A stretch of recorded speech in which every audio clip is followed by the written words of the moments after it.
Hello again, everybody. Dan Rather with news, analysis, and commentary, and some notes put together by our News and Guts team and myself. Beginning with this, let's see it clearly. This is a moment of reckoning for our country and for the Republican Party.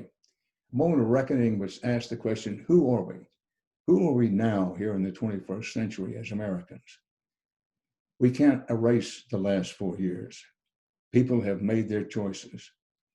There's been no shortage of those who have aided and abetted President Trump, and the dysfunction of Trump has deep roots in the cynicism, racism, conspiracy theories, and lies that have surrounded our politics for too long.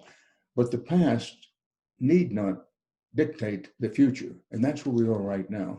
Is what we've been going through the last 4 years, and even beyond that, going to dictate the future? In electing Joe Biden, overwhelmingly in the popular vote and the Electoral College, Americans made a statement. But we are deeply divided. President Trump made sure that our divisions went deeper and were extended. So, with that being the fact, we have to face up to the Republicans have a heavy responsibility right now, especially in the Senate. They have a responsibility to step up not only in the impeachment proceedings, but in working with President Biden to move forward an agenda of progress. We need a new voting rights bill. We need science and competence to dictate our COVID response. We need to address income inequality. And hanging over all of this is the worldwide climate crisis. And yes, we need to tackle white supremacism and violent extremism in the United States. We need to recognize that we have a real problem with deep-seated white nationalism, and it's a threat to everything we hope for our country in the future. As for President Trump, well, how is he going to go down in history? Well, we have to let history unfold.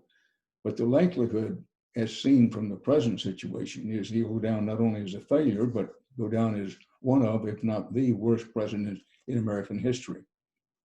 I suspect that Trump will be seen alongside those who undermined democracy, and at a scale we haven't seen since, say, the Civil War or perhaps the McCarthy period.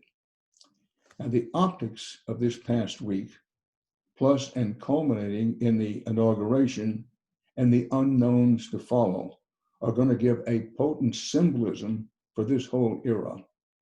President Trump's assaults on democracy have been ongoing, but they didn't have a picture. Now we have a picture which is symbolic of the Trump administration: insurrection, storming the Capitol, and the District of Columbia under lockdown. These are the images that will define this era, and they will echo over the generations. But once we get past the optics and that burning picture of what happened at the Capitol, the question is, what now? What next? That's up to us. That's it for now. Dan Rather reporting. Catch you later.